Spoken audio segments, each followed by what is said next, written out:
I'd like each director to acknowledge their presence. Walt Leshevsky, present. Bob Lilac, Present. Mindy Reynolds, Steve Lawrence. Here. Jim Beers. Okay, we have a quorum. I'll call the meeting to order. Item number 2, will you kindly join me as we honor our country, state, pledge of allegiance. I pledge allegiance to the flag of the United States of America and to the republic for which stands one nation under God, indivisible, liberty and justice for all. I protect this flag. I pledge allegiance to thee, Texas, one state under God, one and indivisible. Good. Thank you very much. Item number 3.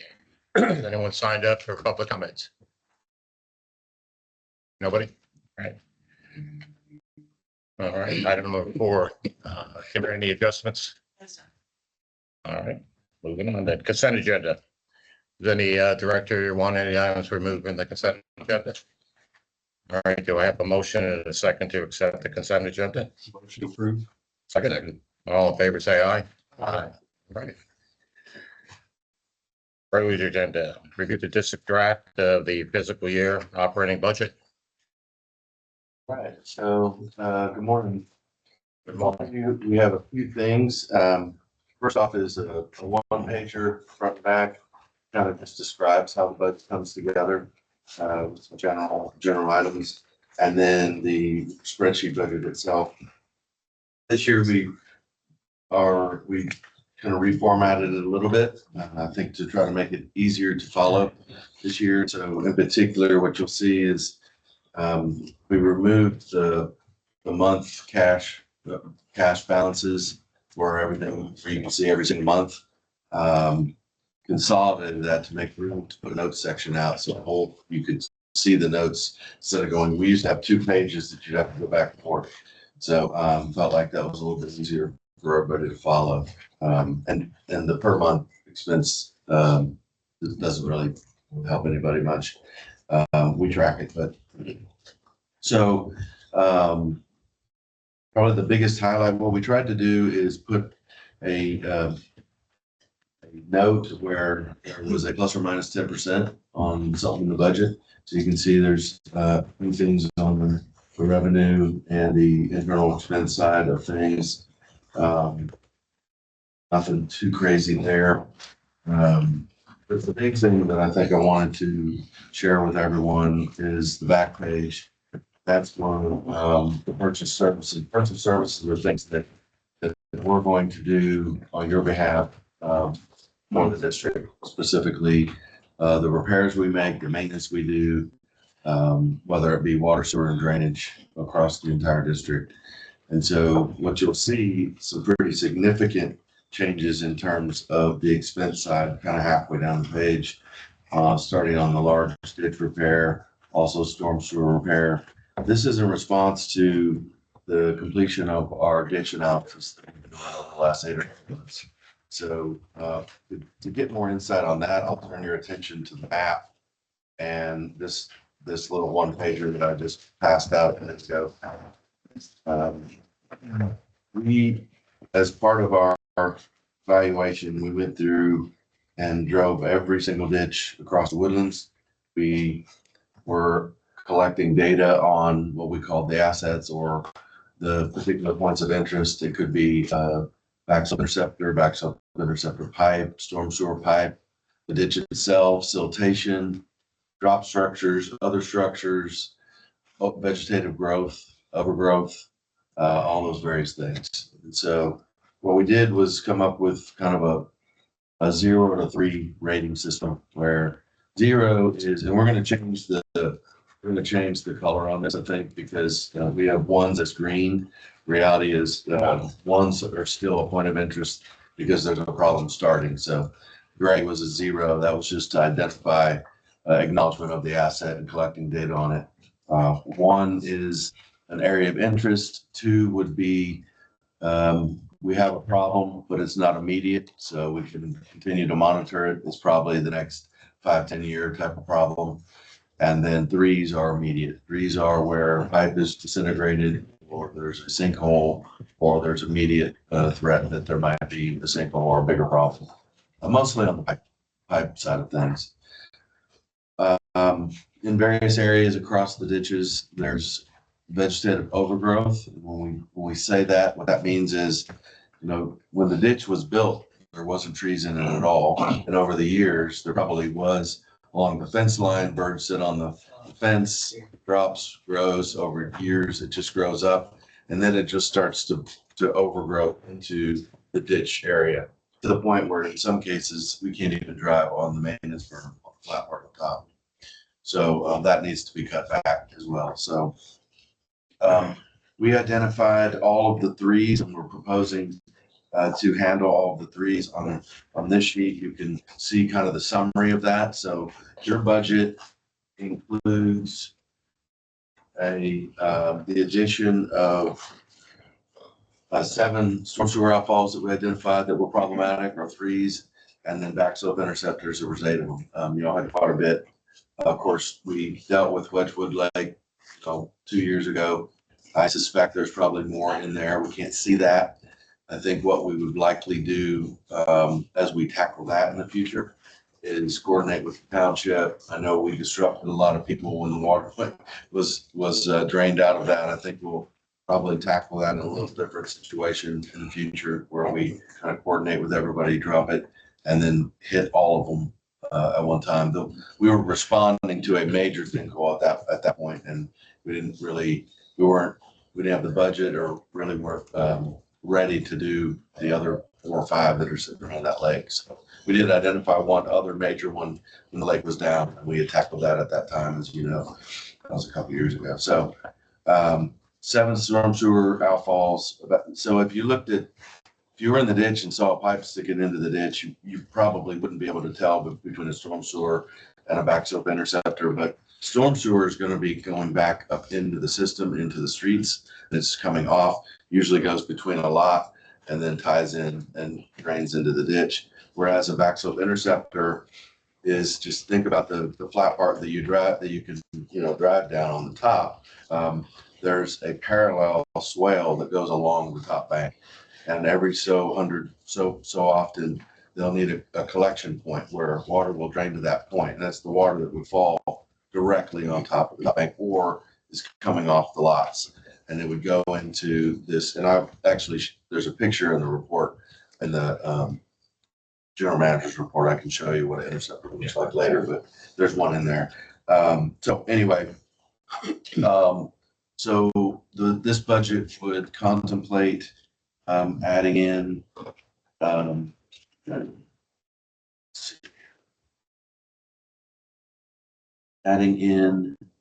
about $200,000 for backslop interceptors, about $108,000 or so for vegetative growth, and just over $300,000 for $240 for the outfalls, and that accumulates into the numbers here on 5300.12 and 5300.14.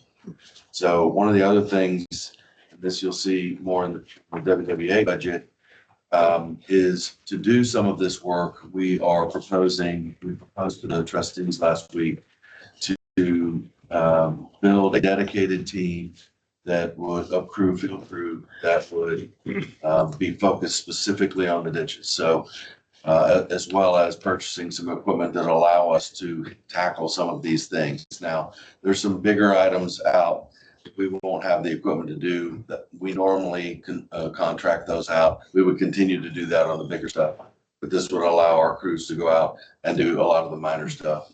And once we get caught up, probably after the next year or so, then we'll propose a maintenance program where we'll just go in and systematically continue to monitor the ditches to make sure that they don't get to, the point that some of them are, which the overall, I say grade for the ditches is very high. It's very good. We don't have any immediate issues that would cause drainage issues. There's certainly over time built up siltation here and there.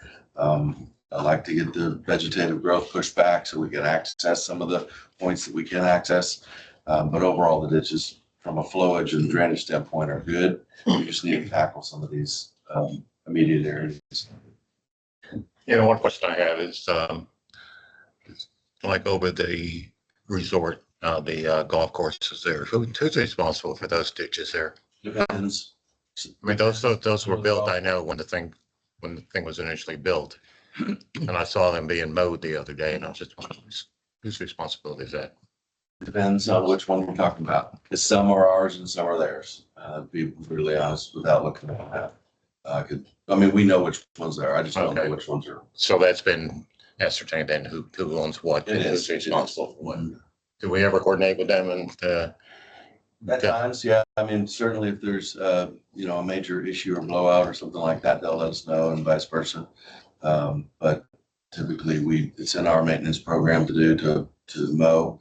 And then if we're made aware of something, and going forward, what we're going to do is probably once or twice a year, we're going to proactively just run the ditches to take a look at them, kind of monitor some of these things as well. And then immediately after major events, hurricanes and such, we'll do the same thing, kind of run through all the ditches just to assess the damage. And that way we can keep track of what has happened and then implement our crews to address it. I noticed that one ditch that comes off of Lake Woodlands, goes underneath Woodlands Parkway, goes along with, I think, the 15th hole and everything, that they took busted up concrete, just put it on the sides there, and that, like, there were some trees laying across there. I was just, that's our responsibility or their responsibility. Depends on which one it is. Yeah. We didn't. There was some of that we saw when we ran them. If we identified it, we put in work orders to be able to do it ourselves. And that's what we continue to do. But yeah, not knowing which ditch it is, I don't know how to answer that. Is LF line feet? Linear feet. Linear. Yes, linear feet. Yeah, and there's patches. Some of the older ditches, as you can imagine, have the worst overgrowth. Some of the newer ditches look pretty good. We did a project a couple months ago in Mud 67 and had really good success, because this isn't typically heavy clearing from the standpoint where we're cutting trees down. The tree trunk in most cases is still sitting on the edge of the right of way, which is not a problem. But the overhang of one side of the tree is the problem, to where it's sometimes coming down to the ground. We can't even get past it, nor can the mowers in some cases. So that's really the issue on the overgrowth. And it's not uniform. Like I said, there could be big, long stretches, and then it's just kind of spotty. As you can imagine, over the years, like I said earlier, bird sits on the fence, deposits a seed.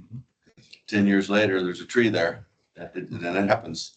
We've also got some creative residents that have built certain gardenscapes and things in the back.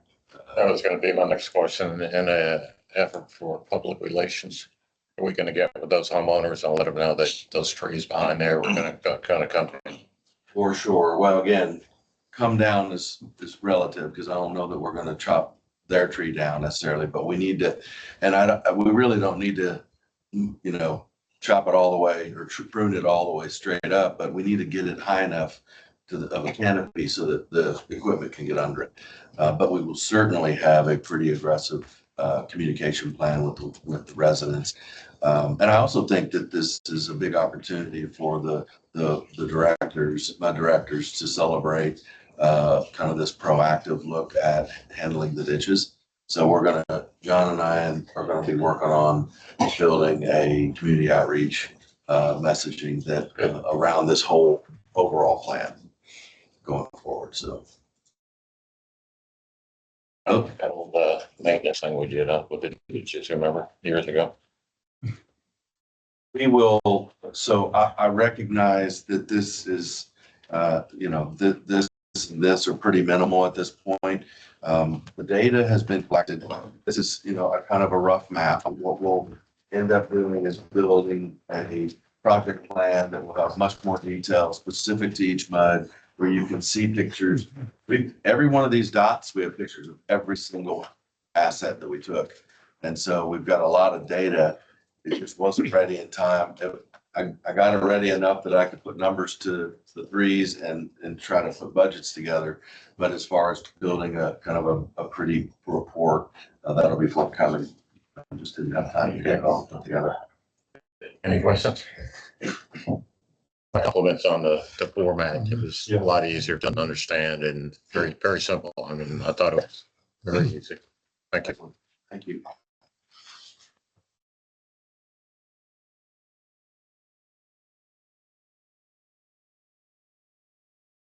We don't have to do a motion on this, do we? No, that'll be next month. Next month. Okay. Certainly, if you have any questions come up during the month, please reach out and let me know. Okay. Thank you. Item number 10, tax rate. Hey, good morning. Should have a letter in your packet. Looks like this. Yeah. I believe it's page 15. Just to remind you, the tax rate setting process is a two-step process. So all you're doing today is authorizing publication of your total tax rate. Next month, you'll hold your public hearing and then you'll adopt and levy that tax rate. Keeping in mind, you want to publish the highest rate you'll consider because you can always come down from it next month. You just can't go up without republishing. So if you look at the letter, second paragraph, your certified value as of January 1 came in at 1.39 billion. That's an 8.14% increase over last year's 1.286 billion. If you flip past the first page, this will be the most informative information for you. And this correlates with the budget. So last year you levied 6.7 cents, which generated 844,000. This all assumes 98% collections. This year we're proposing 0.064876, which is your Senate Bill 2 threshold, which I'll get to in just a second. That generates 884,000. Parity, if you wanted to raise what you raised last year, you'd need 6.2 cents. And currently you would need 7 cents to balance your budget. The value of a penny in your district is just over 136,000. Now, with respect to tax bill, last year's average homestead value was just over $497,000. That means the average tax bill for the district was $333. This rate, if you look to publish and adopt based on the new average homestead of $531,430, would mean an average tax bill of $345 or a $12 increase from last year, 3.5%. And then all the way at the bottom, with respect to Senate Bill 2, keeping in mind you're designated as a developed district. So what that means is if your average tax bill goes over 3.5%, then you are required to have a mandatory rollback election. And if you look all the way at that bottom line, the rollback rate is 0.064876. And so your M&O rate would be rolled back to that rate. That's what we're recommending that you publish. And so you would not have to hold a rollback election. Happy to answer any questions. Well, last year, we rounded the tax rate off. I don't think we need to go to 6 decimals. So I'm suggesting that we do that again this year. Whatever we do, 3 decimals should be adequate. We're not actually establishing the tax rate today. We're just Correct. approving Yeah. the maximum amount that we Correct. can go to. So I mean, yeah, we can round up. And also historically, we've collected more than 98%. Correct. You're at, I believe, 99 or better. Yeah, and to kind of expand a little bit on what Adam said, we do have an item on your agenda today to adopt a resolution confirming that for 2025, our developed district. Steve and Jim, I know y'all went through this the first time last year. So that's an annual exercise that the legislature put into place where they created this separation between what's considered a developed district and a developing district. And if you're a developing district, meaning that you have less than 95% of your infrastructure, ultimate infrastructure in place to serve your district at full build out. And you continue to have the 8% rollback rate that historically had been in place for MUDs for many, many years. If you're a developed district, meaning that you have that you've crossed that 95% threshold, which you did last year, you do again this year, then you're limited to a 3.5% increase in your tax revenue without being subject to an automatic rollback election. So that's why what Adam presented today, the tax rate does not exceed that 3.5%. So if you are going to publish a rate that rounds off to 3 decimal places, you need to stop at the 8 and not round up, because that would kick you just a little bit over the 3.5 So now you have to requalify as a developed district every year. And so your engineer certifies to that and you adopt a resolution. The reason in theory, is that probably gonna happen in this district? More likely than not, no, but in theory, could a district annex more property? And then you have more that needs to be developed? Could you have significant redevelopment that increases your infrastructure needs? You have density, you go vertical. It's possible. So that's why. Such as Ritz Carlton. Right. Yeah. Right. So you go through the exercise every year, but for y'all with what your mix of development is and your, the lack of potential property to annex into your district, probably not going to change, but we still go through the exercise. So clarify again, if we go to 0.0065, that would cause a problem? Yes. You go over the 3.5%. Maybe. That's why it was so specific. You went all the way out to the decimal to hit that 3.5. So if we're going to round off, it'd be 0.0648. Yes. Let's just leave it alone until we figure out what we're actually gonna tax at. It doesn't really matter. It's just a number, right? So what do we have to publish then? What we want, a maximum, which would be the existing rate now? Well, no, it would be the rate that, Number correct. The 0.064876, or if you wanted to round up to 3, it would stop at the 8 and wouldn't round up to 9. Has anybody done any research on actually what we're gonna? So we're talking about 75 cents additional tax per It's not a lot of revenue. It's not moving the needle. What was your question? Well, basically, I mean, if we know we're gonna end up, I mean, this number doesn't mean anything to me. I mean, it's just like this is just to get us through a door. And, if we had any idea about where the tax rate would eventually actually be established, we probably haven't determined that yet. Well, so Look at the tax rate's built into your, the, 16. Page 16 of the report. I'll give you some feedback there. yeah, so your budget that was presented on the previous item had built into it maintenance tank revenue at that full, number. But to Bob's point, if you round to the 0.0648, instead of 902,314 revenue, maybe you have 902,000 even. So it's not going to materially change your budget, but your budget did work in that assumption. So that's where you'll see it.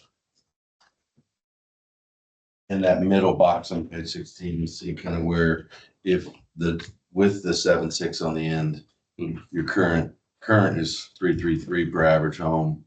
And it would go up to 345, so $12 total. If you drop the 7.6, it probably takes $1 off that or two. So it's minimal. Pennies, yeah. Yeah, pennies. I have a question. That's the resultant to the average residential home. I have a question about the ESFCs. I'm familiar with SFDUEs now because you guys have pretty well explained that. And I did some research and found out what it was. But what I haven't found is what is the number of our ESFCs? The 95% I see is 2788. But I don't see anywhere that our number is identified. Yeah. Do we? And as he mentioned, the engineer takes care of that, so I could get that number for you. Okay, and I am curious about how it would differ from our SFDUs. I'm pretty sure it's close. Yeah, no, absolutely. Yeah. By being developed, that means that we've established infrastructure necessary to meet the needs of over 95% of the district's needs. So that number is going to be really close to the max. Good. And yes, SFDUEs and ESFCs are the same Same thing, thing. just a different acronym.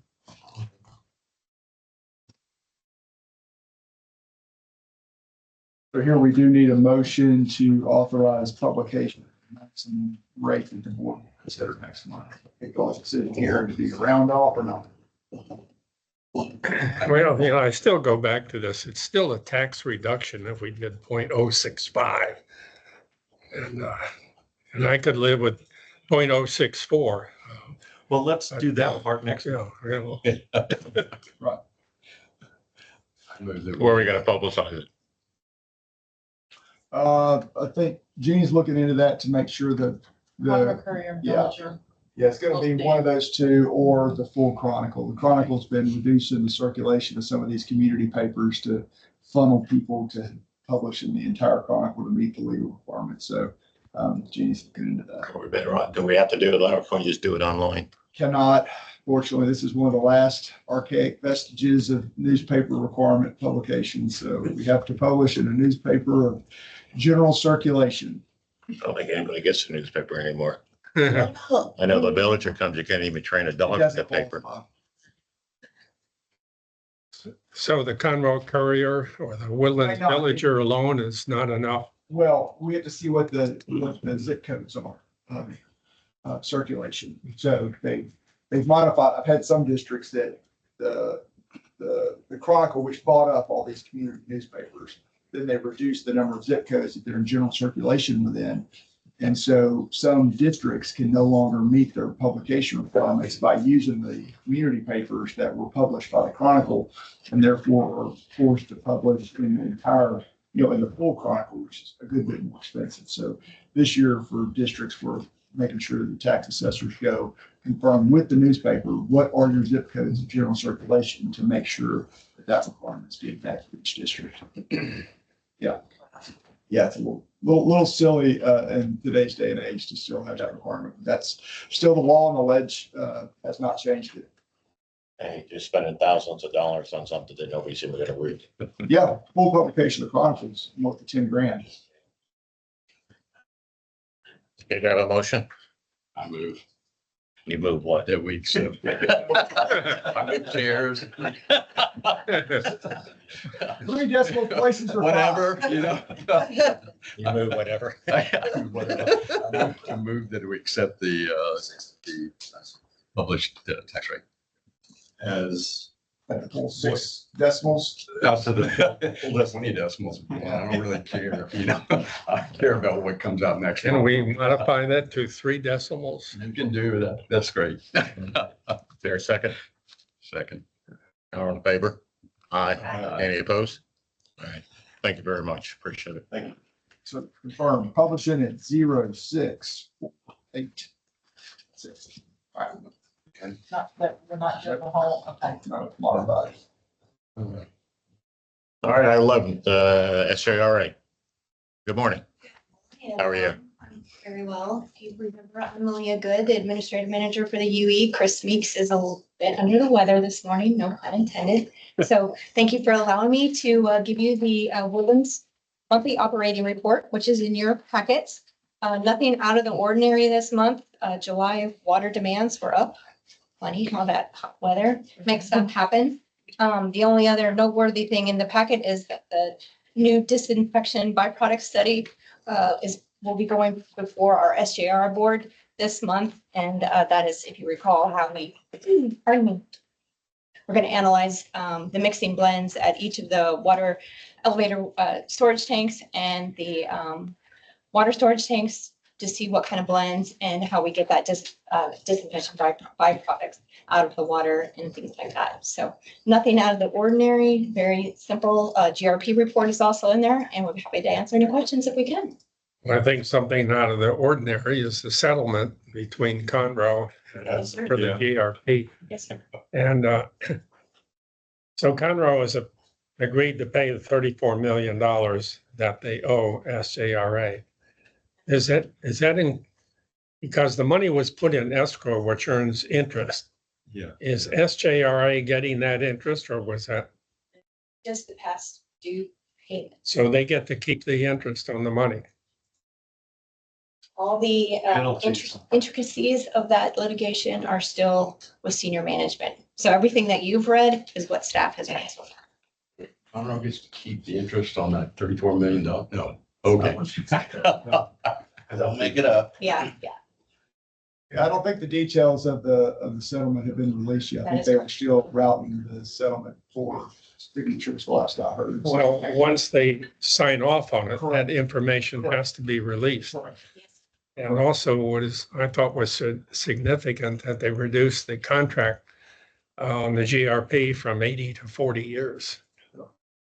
Yeah, what we know is it was about 18 million and the board has approved that money going towards bond defeasance. So likely there will be a reduction in rates to the GRP members in upwards of 8 or 10 additional cents from the 5 that had dropped already. So, but more to come on that. Yeah, we have a GRP meeting next Monday.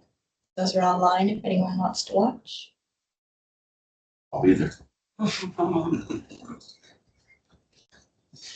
thanks for allowing me to present. Thank you very much. All right. Item number 12, discuss and act upon water line renewal plan. It's on all the agendas, just an update. The trustees did approve your recommendation to move forward with the engineering and easements for Town Center Water Line. So that's in play. And then as far as the other projects, there's still a few questions being lined out with a few directors. So I'm meeting with a couple of them and then we'll work through HDR to get that wrapped up so we can give STRA some recommendations on where to move forward. And probably next month. Okay, so that'll be on next month's agenda for the trustees. Yeah, okay. All right, any questions? All right, thank you. Item number 13, discuss the Bear Branch dam modification project. Morning. So Go ahead, Eric. yeah, so y'all are obviously have not been a stakeholder in the maintenance, on the ongoing maintenance of the dam itself. There's 5 other districts that are, and they received a report from some engineers that did an evaluation of the dam, I guess about 3 or 4 weeks ago. And so coming out of that report, there were some recommendations to address the dam, what needs to be done to ensure that back up. It's about a 40-year-old dam roughly. And so Brett Ringley is here to kind of talk a little bit about the result of that study and then also kind of how this is coming about. Once again, Brett Rayleigh, SJRA's Raw Water Enterprise Manager. So I have responsibilities for operations at Lake Conroe in our Highlands Division down near Baytown. In my capacity at Lake Conroe, which has been in excess of 18 years, I've always been involved with dam maintenance and operations there, as well as had some involvement in the Bear Branch Dam that entire time. So as Eric said, we're under since 1999, we've been under contract for the O&M of the Bear Branch Reservoir system. In 2002, the original one was with 4 MUDs. In 2002, a 5th MUD joined in on the agreement. The system consists of Panther Branch from the boundary at 1488 down to its confluence with Alden Branch, which is from Alden Bridge to that confluence. And then on down where Bear Branch and Panther Branch, the confluence of there, and then downstream to just downstream of Gosling, between Lake Woodlands and Gosling. That's where our jurisdiction for the O&M ends.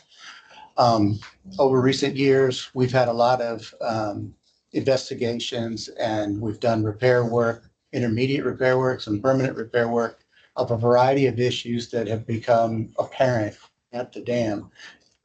Could I impose upon you, Maureen, to show that one slide? So I just wanted to clarify something about the dam. Thank you. From this perspective, you're looking back upstream at the lake. So the system includes the dam itself, which when I say dam, I mean not just the concrete, but everything that goes out of the picture too, the full extent of the embankment, the earthen embankment. What we're going to talk about today is limited to just the spillway, and there's 2 parts of the spillway. We're going to be talking about the concrete portion, the auxiliary spillway versus the service spillway. And of course, the detention upstream of the dam is also part of the system. So just to delineate between the two or differentiate between the two, in the center portion there, you see a much whiter concrete area. That's the service spillway. That's where it normally engages if a rain event comes, the water rises just a little. That's the first spillway to engage. The wider portion that extends beyond that, wider with a D, the wider portion that extends beyond that to both sides from that wider area is the auxiliary spillway. And so that doesn't engage until a much higher water surface elevation. And the combination of the two are designed to pass what they call 78% of the probable maximum flood, which in a real layman's terms is like the biggest event, like almost like a Noah's Ark type of thing. So in our recent studies, and well, it's been a number of years that we've been studying, we know we have some problems with the original construction of the dam, the way the joints were constructed in the dam, the thickness of the concrete of the dam, the way the reinforcing steel was or was not installed. And we've addressed some voids that have become apparent. You know, we've done ground penetrating radar studies. We've done a variety of things to kind of get a better handle on what these issues are. A few years ago, we had a consulting engineer recommend replacement of that service spillway in the middle for a number of reasons. I think Ed Shackelford provided all the background information to the Google Drive. Hopefully you've had a chance to look at that. We engaged in a contract with another consulting engineer after a request for qualifications process. We engaged Schnabel Engineering to further investigate this because we were prepared to go ahead with a replacement of the service spillway. We asked for their recommendations on what would that look like. Greg Loshball is with me today. Greg's an engineer and project manager on this, so he's handling all the coordination with the engineer on this.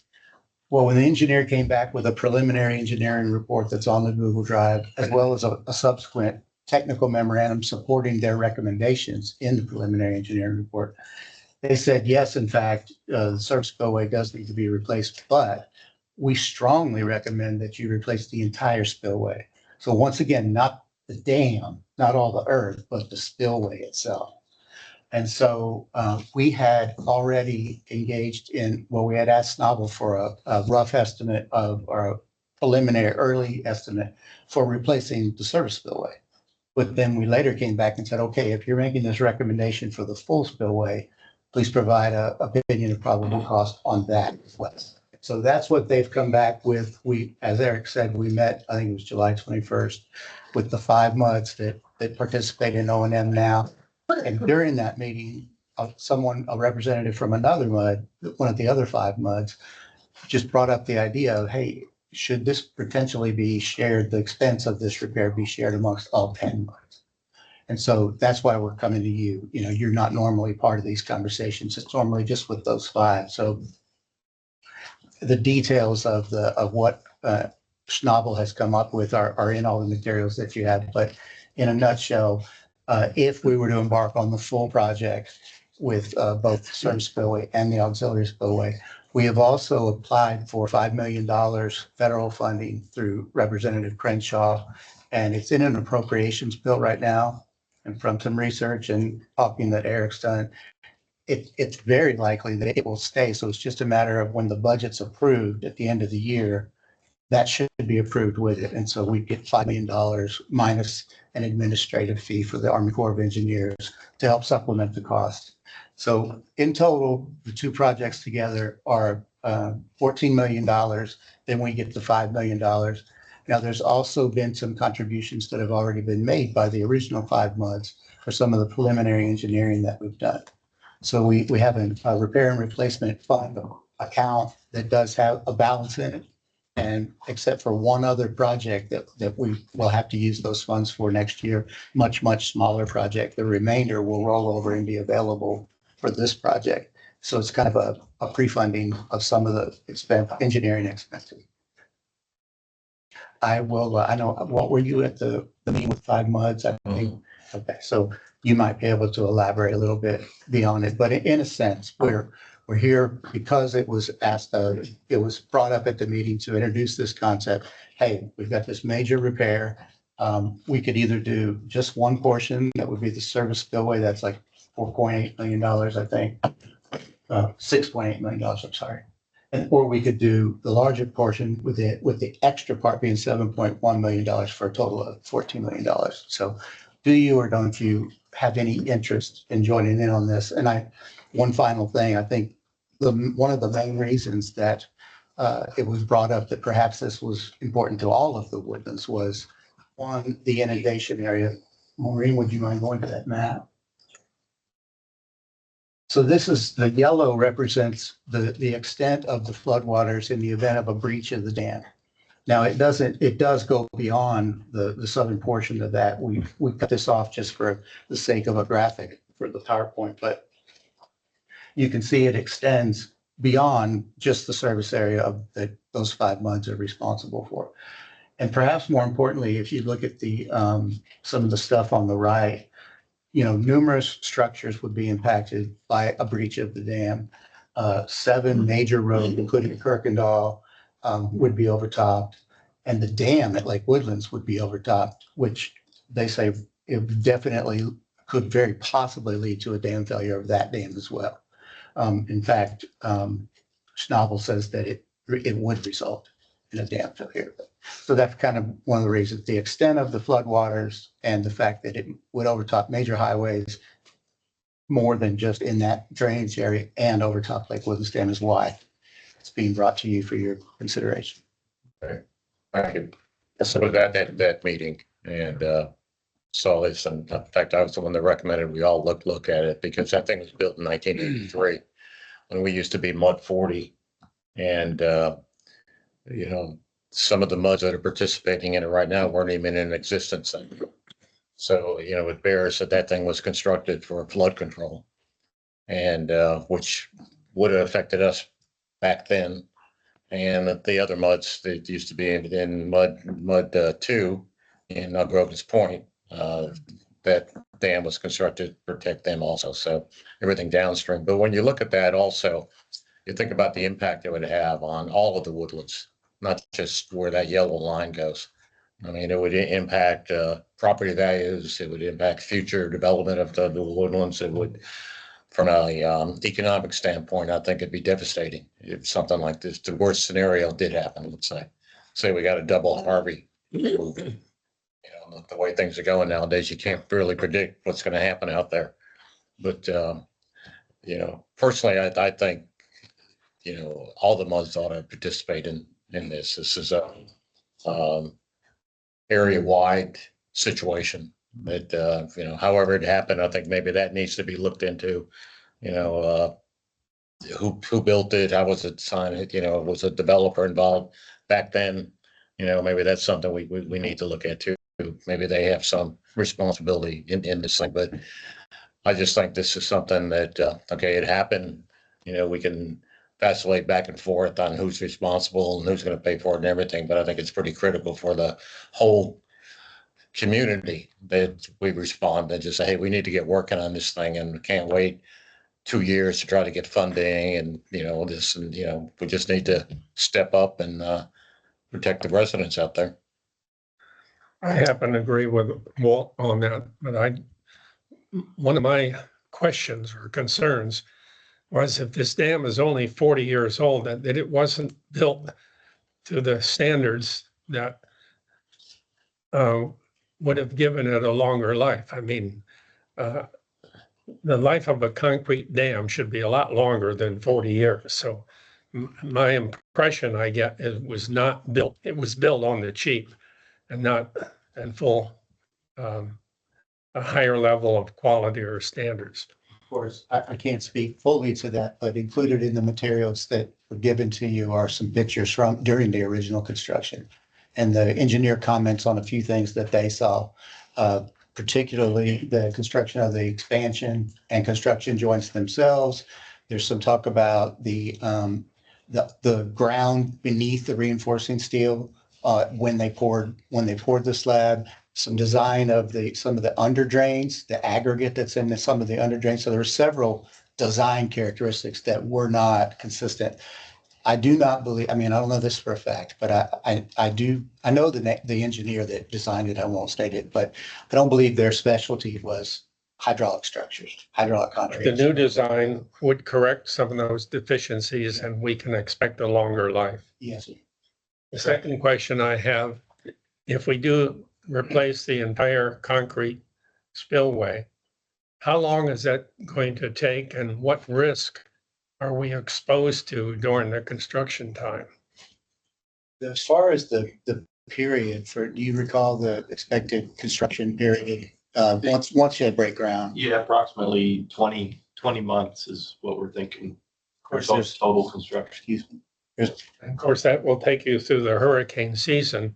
But in the process of construction, you do it in pieces so that you're not exposed during the hurricane season. So all the work would be done during the periods of the year when there's a lower risk of a serious storm. Yes, part of the engineering scope will be to develop the sequencing, the recommended sequencing up for the very reason you stated. You know, if you look at some of the pictures of the original construction, you can see where they just laid block just on top of the soil area and then prepare the base or anything. These are something you can actually physically see. Yeah, Or these- yeah, you can see that, you can see on those pictures.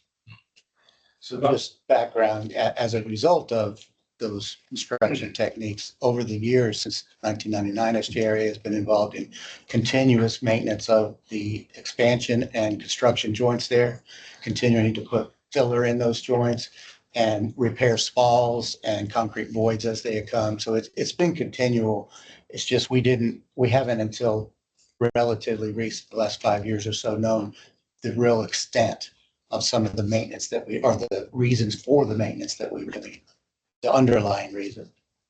I'd like to make the motion that we participate as suggested in the. I'd like to ask a couple questions real quick. Where would the money come from if we participated in this? I mean, What we would do, probably the next step is, so this is gonna be on all the agendas. So if there's any additional interest from any additional MUDs that aren't part of the maintenance portion contract, because that's another kind of topic that's come up is, well, there's 5 MUDs that are responsible for the ongoing maintenance. But this being a capital portion of the dam, maybe a wider range, improvement for benefit for the community, maybe there's any of the additional 5 MUDs might be interested. What we would do is whomever after this week is identified interest, we'll go back and look at what a pro rata would look like. So that would then identify what folks' shares could be. And then we bring that back to you next month. specifically, where would this money come from in MUD 1? Depends on the amount, Oh, really? but from your budget, right now you've got 17 and a half months of reserve, which is in really good shape. So depending on what that amount looks like, we would likely bring it back to you and show you what your budget would look like if that number were in it. And I think the documents that were sent out I think you put that in. earlier this Yeah. week, yeah, it's in the. It provides a pro rata share if all 10 months are If A all, little under It looks like- $300,000. Yeah, a little under 300. if And all 10 got involved, yours would be there. 276, something like that. So if not all 10 get involved, then it'd be like a little bigger than that. But your overall cash position is 5 million in the bank right now at 17 months reserve. And That's a good. plus the fact if you wouldn't- our revenues over expenses are very favorable this year. First of all, let me say that I agree with you guys. This is a catastrophic event that would affect the entire Woodlands. And, I actually agree that this should be a community project, but I have a question legally. Can we this is not our money to give away. This is the taxpayers' money that they entrusted to us. Can we legally do that? Can we legally give it to a project like this? It's not really, it is involving MUD 1, but it's not technically involving MUD 1. Is that Well, it would require a contract amendment. You couldn't just say, here's some money and go knock yourself out. course. So that's the right question to ask. And yes, we have talked about it at the meeting, the first meeting that was last night, that there would have to be a contract amendment to the current maintenance agreement that would provide for this capital contribution mechanism for the repair, for the replacement of the dam. So, we'll see what it'd be some sort of an interlocal agreement or an amendment of the existing interlocal agreement to provide for that. But we would have to have an agreement that would provide for the district participation, because you certainly have authority as a MUD for flood control and drainage and what have you. And according to the engineers and staff, it benefits one. So from that perspective, yes, you can participate, but we would need a contract to realize the participation. That would be in addition to the contract that the 5 months have now. Correct. Yeah. I mean, whether it's simplest, just kind of off the cuff would be if we could amend what's already there to provide this additional mechanism versus having a separate standalone. But we get into those details once we know who all is going to potentially participate, how the allocations would work, where the money's coming from. I'll put all those pieces together, then we memorialize it. It's conceivable that it could be 6 or 7 months that choose Yes. and instead of all 10. And, we're the first MUD of the week. Maybe we could start a good chain of events by approving option 2. And another I think question, Metro Mud voted last night too. You're the second, Yeah. and so far Yeah. there's 2, so that Metro approved, at least moving forward to look at the numbers. I think they generally sounded to be in favor, but wanted to see what the numbers were, so so they the, made a motion to authorize us to work with SDRA to come up with the pro ratas once the meeting. Metro, yeah. so It the, would include Metro, correct? the existing 5 MUDs that maintain it, can we count on them, or are they directly responsible, or could they say, well, no, we're not gonna pay? So those 5 MUDs are in. So now we have 6 MUDs, including Metro, and hopefully when we vote now, so we'll be up to 7. MUD 47 gets hit pretty strongly on this. It's amazing. Would this establish some sort of precedent that, or would it be an individual on individual thing? I mean, we decide, yes, we're gonna jump in on this. That's not gonna commit us to anything in the future. Okay. That's a policy decision by the board, and you can't tie the hands of future boards on. One other question, you guys aren't gonna wait until you have full commitment and everything, are you? Are you gonna get started on this thing? It's yet to be determined, but we feel that we must follow the recommendation of our consulting engineer. So one way or another, we really need to address So the it. $5 million federal contribution, we really have to wait on that. And we may not get it passed in this legislature. That is true. We may not get the 5 million. I think Eric can attest that it's highly likely that we will, but we will not know until the end of the year. But you're not gonna wait for that. We're going to continue on with some of the engineering that we've already started. Try to find, I think one of the things that Ed proposed in what he sent out, the materials he sent out to you, was funding some of the continuing engineering. As I said, it's already got some funding in our repair and replacement fund, but he was asking if there would be some participation to fund additional engineering so that we could keep moving. That brings up a good point. This would contemplate and the way that we had looked at it was your participation in the delta was left, which is not the whole 14 necessarily, but the delta that's left, if assuming that the 5 million gets approved later this year, is about 4.8 million. So that's what this spreadsheet contemplates. And just some more on the budget. It's in the federal budget. And so what we're being told is once that passes, there's not really an opportunity that they would take it out. It's just a matter of when the feds end up passing the budget, which obviously they're going to need to, I would think, by the end of the year. 2 questions. Who owns Bear Branch? I mean, is that, It's owned in fee by SGRA, the whole entire system. In fact, all that area that I talked about in Panther, Alden, and Bear Branch, and the dam and the reservoir, were all deeded to SGRA. They were paid for by contributions by those 5 MUDs. But once it was paid for, it was all deeded over to SJR. And after, okay, I understand 5 million is put into the legislation and the legislation may or may not pass this trip. And if it doesn't, it'll pass what, in March? When's the next? Nobody knows. Yeah, off the top of my head. I'm almost Okay. like it'll be Monday in Washington. Okay, but when would it be, when would we actually receive funds from this 5 million? I understand it would be in spring, probably late spring. If they passed it in, by the end of the year, it would be in the spring. Okay. One thing I failed to mention is that we had already obtained a grant through Representative Crenshaw, not a grant, we had federal funds through Representative Crenshaw's office of $3.6 million for what we thought was going to be just a phase one project originally. Of course, on both the 5 million and the 3.6, the Army Corps of Engineers takes a 10% administrative fee for their participation in all the meetings and all the paperwork and contracts. Do you think the Texas Water Development Board might put some money in, especially if the feds don't? You know, that was brought up last night at the Metro Mud meeting by one of the directors. They were interested in inquiring for sure. I don't know the answer. It's worth an inquiry. What about the township?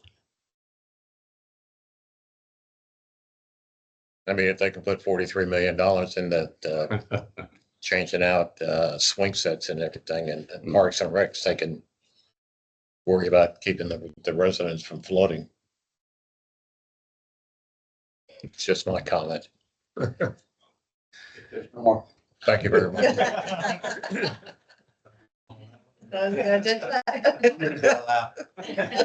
Well, I make the motion that we participate. I second it. All right, all those in favor say aye. Aye. Any opposed? Thank you very much. Yes.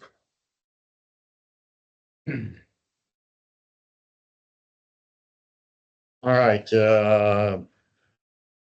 item 14. Spring Creek detention. I don't have an update on that. I thought I saw that in the December report, the final report was gonna be in July. Um, I think the Final final report's out. was out, yeah. It is out. It is. And Matt, I did talk to the engineer a few weeks ago. He did say that they are having some discussions with folks about potential funding opportunities, but this is a monster, project in terms of cost, so it's gonna take a lot for this. So they're talking to some folks right now. So we probably won't be around when this thing's finally approved and everything else. Okay, I think the pages on that report are already beginning to turn yellow from age. And we'll get more yellow. item 15, consider an act on pay application. We'll put this on all the agendas. You're a participant in the sanitary sewer rehabilitation year 2, phase 2, project. This month, there was a pay estimate that was presented by the contractor. In your case, they didn't do any work specific to Mud One. So there's no expenditure for Mud One this month, but we just put it in there because you will be seeing estimates in the future. And likely you'll have a share of that once the contractor does the part of the work that's within Mud One. So that the project was prorated based on what physically is addressed within the boundaries of each month. So you don't have any this month. And, new, and so I haven't seen this before, but I mean, year 2, is this like an ongoing thing or is this something that finishes up at year 2 or year 3 or? Yeah, it was split into 3 phases just to spread out costs. So there was a large scale sanitary sewer evaluation analysis done 3 or 4 years ago. That was determined that they would split the project up into 3 phases or 3 years. That's how they call phases, but we're in construction of phase 1 and we're currently in design of phase 3. So once construction of phase 2 completes, then likely next year we'll start rolling into construction of phase 3. And then that will complete the recommendations that were made within that analysis. Eric, is this stuff in various sections of this chart? Yes, it is. This project was in your budget last year. obviously, there's not been any expenses utilized, and so it's rolled over into this current budget, proposed budget. Any questions? All right, item 16. Not much to report today under item 16. Our vacation and legislative coming back to the outside. What about the one that's held up in the, what about the one that's held up in the chambers that's not moving? Is there a state passport where we can just deny them entrance? Yeah. I'm just curious. Get the ICE on them. So we'll see if something gets done in special session. They'll have to call another one and see where that goes, but that's all I've got on the attorney's report today. All right, thank you. Item 17, consider adoption and resolution concerning development district status and tax. Yeah, we talked about this in connection with the budget. We do need to adopt a resolution declaring that the district is developed for purposes of the 2025 tax year. So we need to, We need a motion on that. all right. So do we need to act on item 15? No, We don't? I don't believe so. Says You don't- consider and act on, so we don't have to act. Okay. We have the same language on all the agendas for the districts that do have, I mean, we can, you're a part of the project. You don't have any expenditures related to this specific estimate, so I don't know how we handle that. There's no official expenditure for MUD one. Okay. Well, this was something that was approved previously, right? I mean, this is the ongoing sort of thing. correct, but you will have pay applications that would be attributable to work done in your district, and you'll certainly need to approve the pay applications for those. Okay. Yeah, there's TCQ rules around, once you get into the construction, you need to look at approving certain estimates. You're also approving the expenditure of such estimate. So it's your opportunity to kind of review what the contractor has been doing and then approve the expenditure related to your share. So that's why I'll keep it on that agenda. And then what we'll likely do is we'll pull out the amounts. Once you do have some expenditures that start coming up, we'll kind of pull that out so you can see that. And then we'll process those checks, at that time. Okay, I have to do this. This is the pilot in me, sorry, but there's precision involved. When I heard the SFDUEs and the ESFCs are the same, then my head went into a tilt briefly, because over here I see that our SFDUEs are 2761. And here I see that the ESFCs, 95% is 2788. I know it's only 27 below the 95, but are we sure that the ESFCs are the same? That's the number that would take you to 100 to 95%. 5%. Yeah, but this makes us look like we're under 95%. Oh, I see. So can we confirm that What page is the lower number on? the lower number is on page 39? Yeah, it was and keep in mind, some of those are just related to the drainage areas. So it may not be related specifically to the water connections. Got it. So Well, I'll do a double check on that. okay, that would probably be good if we want to make sure we're not doing something we shouldn't be doing. Well, yeah, so if for some reason you were developing, it just means you could have gone up 8% on your revenue, but you're of course not going to tackle it. A lot of, So it's probably moved. Yeah. It's moved, but it's a valid point. It needs to get run down because the engineer is, supposed to go through that analysis each year. That's the purpose of them signing off on the exhibit. So we want it to be right, even though if the end result is moved. Now, it would matter if it was going the other way. If you thought you could go 8%, you were publishing at 8%, but actually you're subject to 3.5%, then it actually, functionally matters. But here, I think it's moved, but it still should be right. and a lot of homes have two connections, irrigation and then. Yeah, and from an SFDU point of view, I could see that any given house might actually be a part, like a 1.6 parts of an SFDU. Could that occur? Or is if it's a large place, and would it jump from a 1 to a 2, or is there the possibility of a fractional SFDU. Not for a single. Yeah, family. for anything other than single family. So single family is kind of the baseline. That's what the definition of ESFC or SFDE means, is that you're taking a foundational baseline back to the average home, right? So everything beyond that, whether it's apartment or commercial or industrial, are all prorated up Sure. depending on their uses. So you've got to kind of, that's the unit of measure, so to speak. But it's always an integer. It's not a fraction.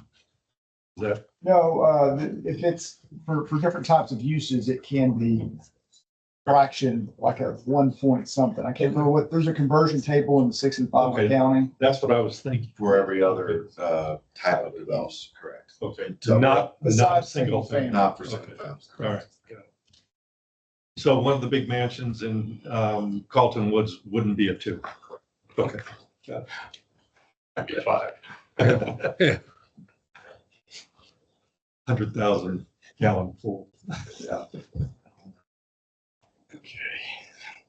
Do we need to adopt the Yes, did we development? take action on 17 yet? Shall do a motion. I move that we adopt the resolution concerning development district status for the 2025 year. Next year. There's a second? All right, all in favor, say aye.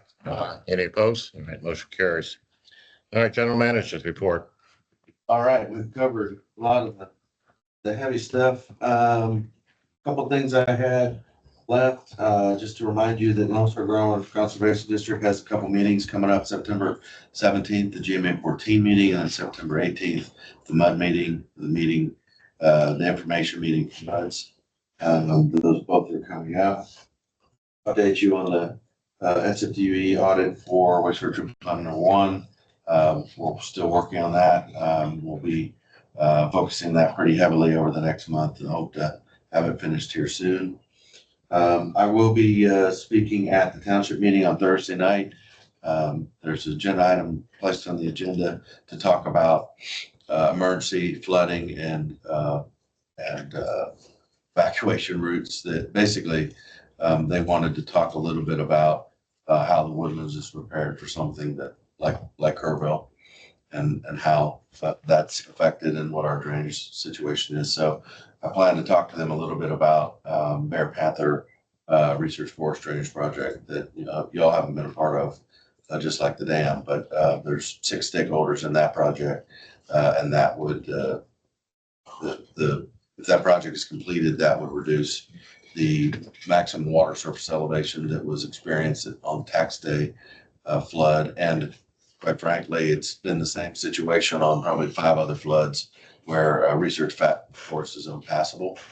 And so this project would knock the water down several feet so that it would be passable.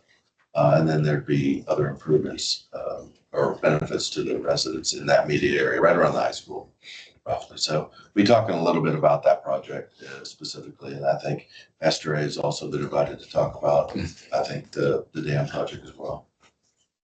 You're gonna ask them for money? No, not in the open meeting. You know, I guess in the future, some of these things like the flooding over there on research and so forth. I know the MUDs that are involved in it and so forth. I think things like that we ought to look at, if that's something that everybody ought to be involved in, because I mean, that's, if that's impassable to get through there. I mean, if you have family members over there and so forth, I mean, it's, it doesn't just affect those particular MUDs there. I think we get too localized sometimes that, that's your boundaries there, so it's not my problem, but it really is our problem. Just throwing that out. I mean, it's just something maybe in our planning we ought to think about in the future if things like that do develop, that we can get them resolved a lot faster too, because it affects all the community. Just a comment. And with that, kick it over to John. Good morning, page 67 for your communications report. Couple things to touch on here. Structure renewal communications campaign that continues to progress. I'm hopeful, I'll say confident we'll have a GIS-based interactive map with projects, digital projects on that map for you to look at by the next time we meet. So that's getting close. And then we'll have a video coming out soon as well on renewal. They filmed a lot of it, and we've been doing some interviews with various folks, including Eric and others, that will splice into that video. We can pull those segments out of that to post on social media and so forth. And I think that should be finished here within the next month or so as well. The community working group is likely meeting on the 10th of September. We're going to shoot for that date. If not, it will be soon after that date. And they will hear from HDR on the water line assessment at that next meeting. Bear Branch Dam renewal, going back to that. If you would like to see the actual presentation that Chanel will present it to the 5 MUDs, we did record that. That's on the Woodlands Water YouTube page. If you want to watch it on your phone, you can scan that QR right there. Current marketing materials, examples of the next couple pages, and then an outreach calendar. Page 70, starting to fill in some fall events here. There'll be more coming. I will be out at the farmers market this Saturday. If you're out there buying some eggs, say hi. And with that, any questions? Then the working group, community working group. So that it's we've got a group of about 24 or so, give or take. So that's going to be a representative from each MUD. They're all mud people that are. Well, there's 10 representatives from the MUDs, the township, Howard Hughes. Village Association. Yeah. Yeah, VAs each have a rep, small and large commercial. There's an individual on there. Who am I forgetting? Eric? Faith Partner. Faith Partner. I'm sorry. Faith Partner. Oh, Dr. Hanson. Interfaith, yeah.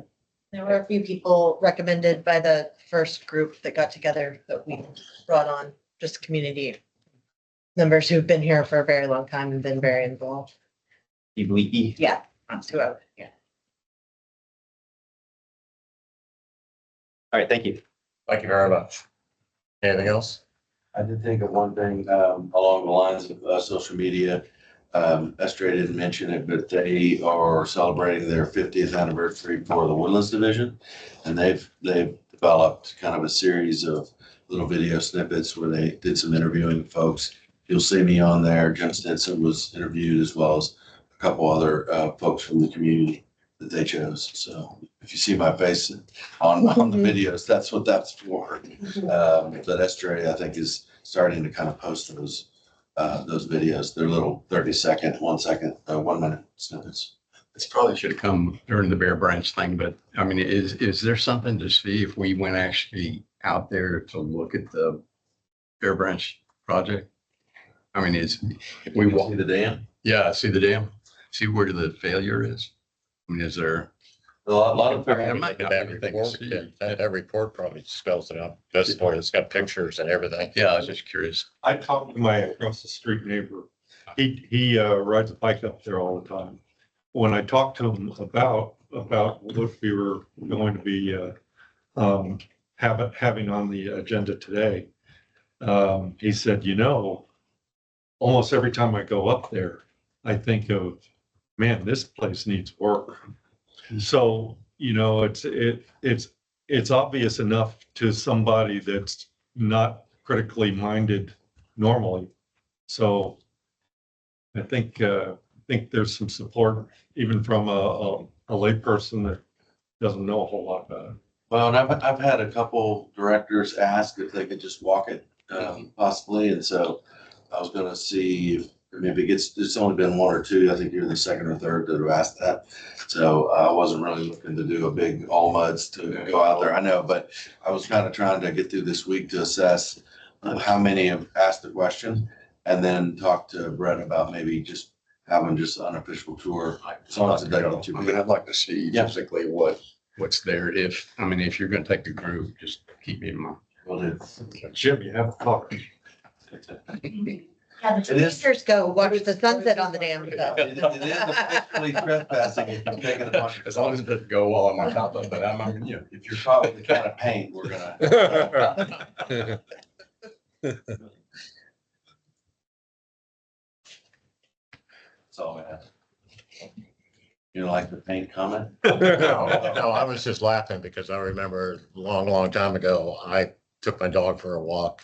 And I went through one of those signs that says no trespassing. And you know, I got a ticket. I got a warning from the police. how did they know you were there?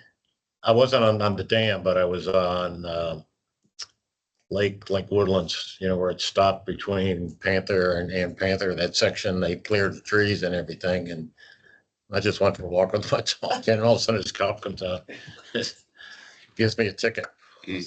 So if you go to the dam and there's no trespassing, you better watch out. I'm gonna have it with- I'm gonna tell them they kidnapped me. Okay, item 19, trustees report. I think if you go to pages 72 and 73, you can see, and Eric's talked about the main issues we talked about was the water line project and the renewal plan. All three of the committees met. You can read about that. And then Cornerstone gave an update also on working with Congressman Crenshaw on some of the other issues. Item 20, we don't need to recess anything going on. Okay. Item 22, discuss matters for future. I'd like to make an announcement. My wife and I are moving to Conroe next week. So, and our house has been sold. So I will no longer be eligible to participate in MUD. And our home is being bought by Nelda Blair. So, Oh, yeah. Wow. So this will be my last meeting, and I'd like to say I've really enjoyed working on the MUDs for, I think, 15 years now. Wow. So, and also getting to the point where we need younger people to come in as we're approaching the latter half of my 80th decade. So thanks to everyone. I appreciate it very much. thank you, Bob. The latter half of the octogenarian. that- Yeah. Yeah.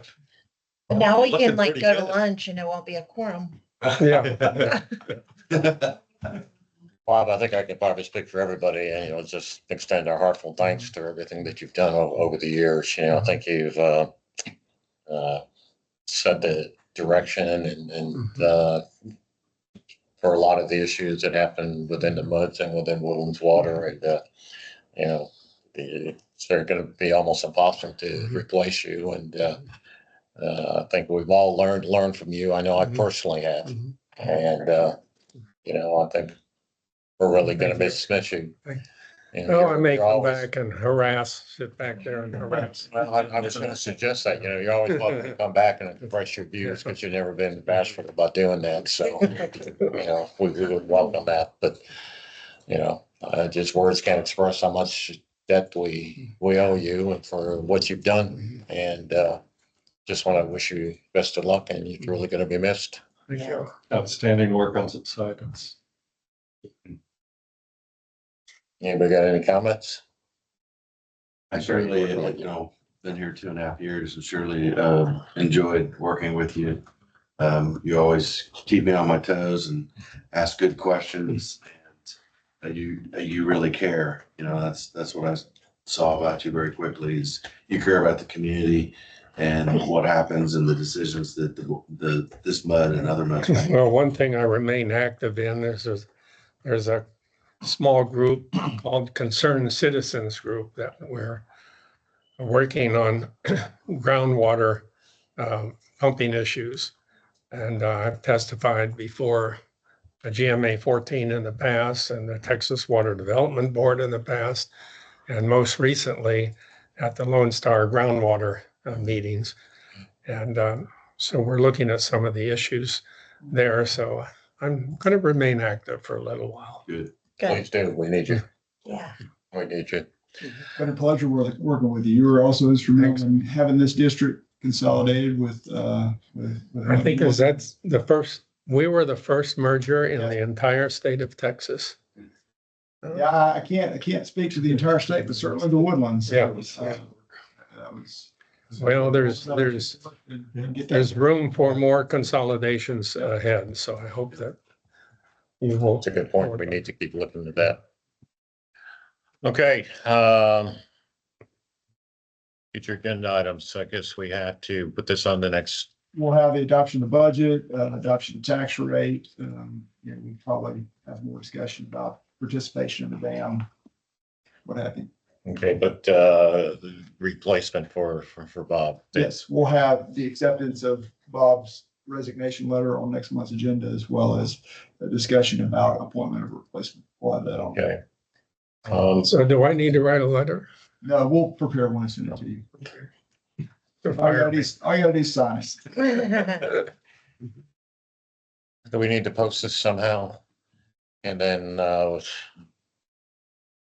we could, make a date that we can maybe interview potential candidates if somebody, wants to join. I know, I'm sure there's a couple of people out there that are very interested in. This would be a interim appointment to the May election, and then you'll have to run This May? next The May. next, okay.